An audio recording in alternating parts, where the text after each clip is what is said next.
Good day, do's and duodettes. I wanted to first tell you about a book that I read.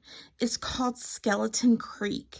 And the reason I read it is because it's this type of book called transmedia.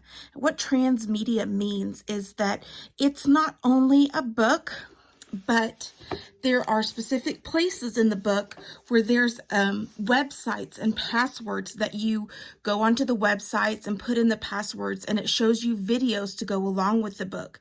So you have to watch the videos in order to understand what's happening. But while I was reading this book, this symbol kept coming up, these circle symbols, and it got me really inspired this week to think about circles. I don't know if your life has encountered you to read the book The Dot by Peter Reynolds, but it's also a really cool book about a kid that doesn't know what to draw and feels like they're not good at art ever. So he decides to paint dots, but he's really good at painting dots, just like really, really good. And so he keeps painting dots and he masters dots. And it's a really great book if you want to get inspired about finding what you're good at and continuing to do that. So this week, we are going to talk about dots. Now, as you know, a dot is just a circle filled in. And I don't know about you, but I have not mastered how to draw a perfect circle. I have to have some help. So I went around my house and I collected some things to help me draw some circles. I have a plastic cup. I have the lid from a glass jar. I have this white plastic lid. I have a Dr. Pepper lid. And then I have this little black lid. So I have all different sizes of circles to help me out. So then I have my piece of paper that I'm going to draw on and my trusty pencil, because in case I make some mistakes or make a wiggly line on my circle, I'll be able to erase it. So the first thing that I'm going to do is I'm going to draw a whole bunch of circles. Now the really cool thing is that your circles don't have to fit exactly on the page. So this circle, it goes off the page a little bit. And so then I'm going to connect my circles. Some of them are going to overlap and some of them are going to be underneath. So let's see here. I want another big circle and I want it right here. And this one's going to overlap. Okay, there we go. And then I want a little circle right here. Oh, I didn't do this side. It's a little line right there. Okay. And then I get my Dr. Pepper in here, and it's going to be all on its own. It's not connected to anything. But do you know what I am going to do? Is I'm going to take my little black one, and I'm going to put it in the middle so it's like a ring. Okay, so I've got some really cool circles. Now I said this one was going to overlap, so I'm going to have to go back and erase my lines in the middle. So here we go. Get some erasing done. All right, so now I've got a page full of circles. I can go back and add more circles. Like if I wanted to, I could put this one in the background over here. There we go. Make that one a little bit fuller. Okay, so what I can do with this now is I can fill in the circles with different colors. I can fill them in with different patterns. I think that we all know that I'm pretty obsessed with different patterns. So what I'm going to do is I'm going to get in my magic bag of stuff and I'm going to get out a dark color. I've got a gray here. And so I'm going to work on one circle at a time. And I'm going to make this into a Zentangle.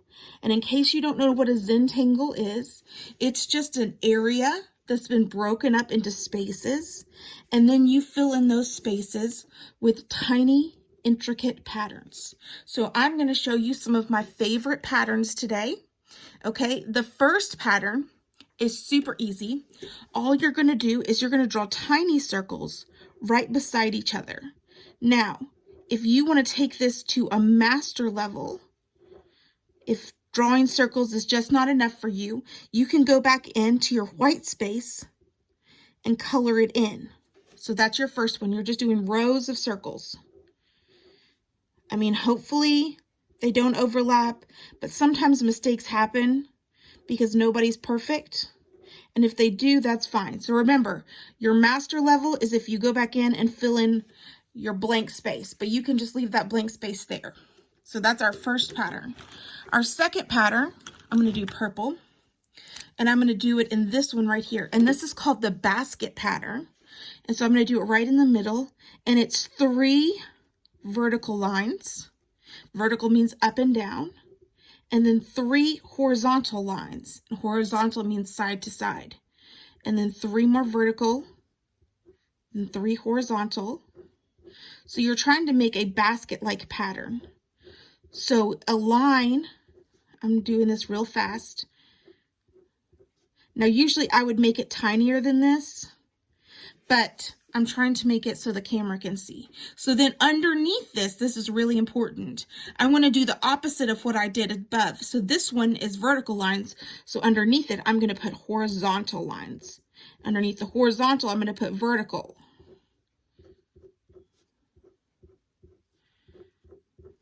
It's okay if they overlap a little bit. You're just doing your best. So that's what a basket pattern looks like.